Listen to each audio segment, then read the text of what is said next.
Good Morning Business, le grand entretien. Pas une semaine ne passe sans qu'on apprenne qu'une enseigne d'habillement ou de chaussures ne mette la clé sous la porte en France. Camaïeu, André, Gosport, Gap, Koukaï, Pinky. La liste des chaînes de magasins en difficulté ou disparu s'allonge. Bonjour Yoann Petiot. Bonjour. Vous êtes le directeur général de l'Alliance du commerce, vice-président également du Conseil du commerce de France. Alors si le luxe et l'entrée de gamme fonctionnent très bien, ce sont en fait les enseignes de milieu de gamme qui aujourd'hui sont vraiment à la peine. Comment vous l'expliquez? Est-ce qu'il y a un problème de transformation de leur modèle? Alors oui, il y a un problème de transformation de leur modèle, vous avez tout à fait raison. Et il y a surtout aujourd'hui, on assiste à une polarisation de la consommation avec d'un côté une grande part des Français qui regardent le bas prix, et donc qui vont vers le discount, et avec des enseignes qui marchent très très bien sur ce créneau-là, et une autre part des Français plus réduite qui a les moyens d'aller vers du premium ou le luxe. Et pour ces enseignes de milieu de gamme, en effet, il y a un enjeu stratégique, c'est ont-elles réussi à prendre la transformation, et notamment la transformation digitale et environnementale qu'on connaît et qui se sont accélérées avec la crise sanitaire? La réponse est non. Et donc, j'ai vu que vous appeliez à une aide publique dans le secteur. Pourquoi? Si elles ont raté leur transformation, si finalement les Français sont très contents, et les Européens, de choisir entre de l'accessible, très bon marché et du luxe, pourquoi faire vivre des entreprises qu'on pourrait qualifier de zombies? En fait, si elles ferment, c'est que, pardon pour les centaines et les milliers de salariés concernés, mais ils trouveront surtout du travail dans le luxe parce qu'il y a beaucoup de demandes. Pourquoi ne pas laisser mourir ce milieu de gamme qui s'avère qu'il n'a pas réussi sa transformation? Alors, pour plusieurs raisons. D'ailleurs, on ne peut pas se résigner à voir mourir toutes les marques françaises qui non, mais il y en a sont d'autres nées qui dans marchent notre bien, pays. Vous regardez Sandro, Mage, etc. Ça fonctionne tout ça. Bien sûr, mais qui sont sur un créneau premium et qui ne s'adressent malheureusement pas à l'ensemble. Et Gucci. Bien sûr, vous avez raison, mais ça ne s'adresse quand même pas à l'ensemble de la population. Donc, ce sont des marques françaises. Il ne faut pas l'oublier, qui ont leur centre de stratégie en France, qui ont leurs actifs de distribution, leur réseau de magasins aussi en France, donc il faut les sauver pour ça. Il faut sauver. Parce que regardez, il y a H&M, Zara, qui habille, ça fonctionne. Donc celles qui fonctionnent pas. Primark aussi qui a ouvert un magasin en Bretagne hier. Bien sûr, mais alors pourquoi mettre de l'argent public dans des boîtes qui sont peut-être condamnées à fermer définitivement, peut-être dans 2 ans si on les aide aujourd'hui, mais... Il y a celles qu'on connaît aujourd'hui qui sont en train de tomber et qui avaient des difficultés avant la crise, vous avez raison, et c'est vrai qu'on a eu un effet un peu de mise sous perfusion de ces entreprises durant 2 ans, en 2020 et 2021, du fait de la crise sanitaire et des aides de l'État, et aujourd'hui que tout ça est débranché, ces entreprises ont des difficultés extrêmes parce qu'on a un contexte économique qui est quasiment encore plus dur que celui qu'on connaissait avant la crise sanitaire. La hausse des coûts, la baisse de la consommation fait qu'aujourd'hui on a un contexte économique qui est extrêmement difficile pour se transformer. Et puis, ces entreprises-là donc, sont en difficulté. Moi, ce qui m'inquiète aujourd'hui, ce sont celles qui pourraient arriver derrière. On parle aujourd'hui, vous avez cité un grand nombre de marques tout à l'heure, ce sont plus de 3500 emplois qui sont aujourd'hui menacés si on cumule toutes ces entreprises-là.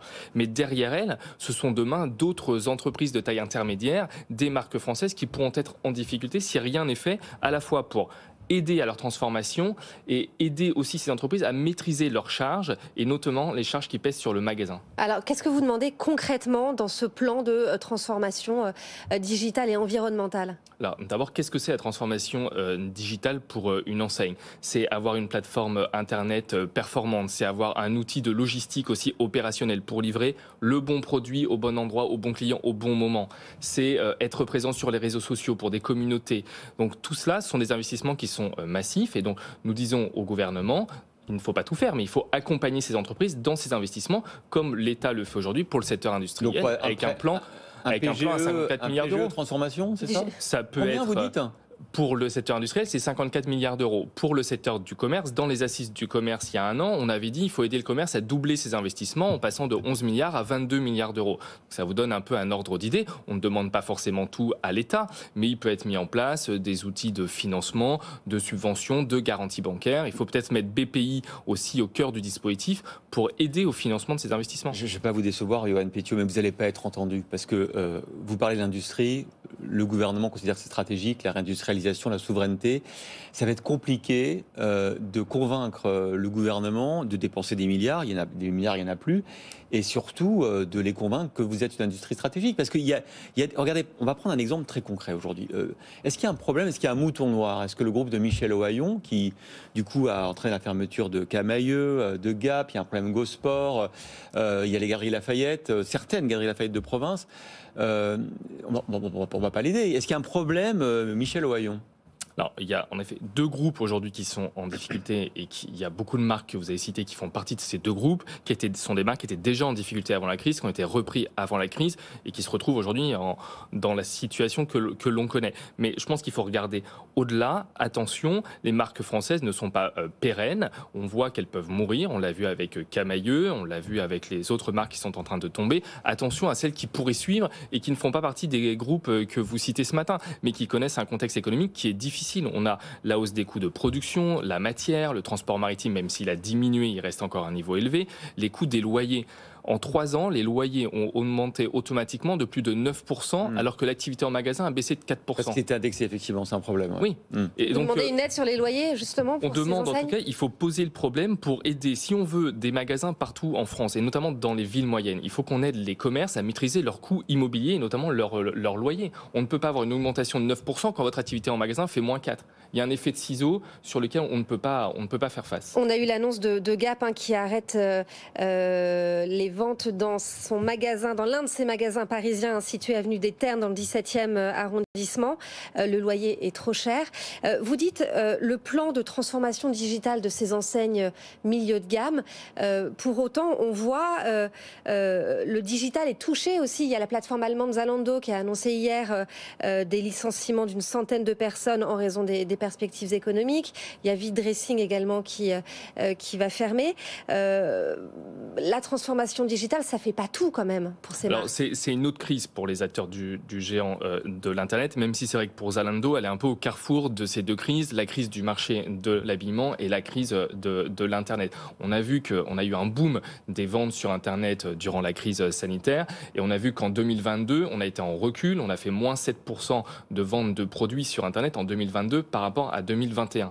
Donc, toutes ces entreprises ont eu tendance à beaucoup investir, à beaucoup recruter en 2020, en 2021 pour faire face à la demande. Et aujourd'hui que la demande est en repli, que le recours à l'argent est plus cher, aujourd'hui il y a une crise de croissance et donc malheureusement ces entreprises-là sont en train de resserrer, on va dire, leur activité. Mais ce sont quand même deux crises qui sont pour moi moins structurelles que celles que l'on connaît dans le secteur de l'habillement, dont les transformations sont à l'œuvre depuis maintenant 10 ans. Est-ce que vous voyez aussi un changement des comportements liés à la transition écologique, notamment chez les jeunes générations? On ne sait pas, parce que vous êtes plus experts que nous, mais il y a un paradoxe. Il y a à la fois l'attrait des jeunes générations pour les ventes sur Instagram ou sur les plateformes de social media, pour des articles pas chers venant de Chine, et puis en même temps une forme de bonne conscience environnementale sur le fait qu'il faut acheter moins de vêtements, être dans la seconde main.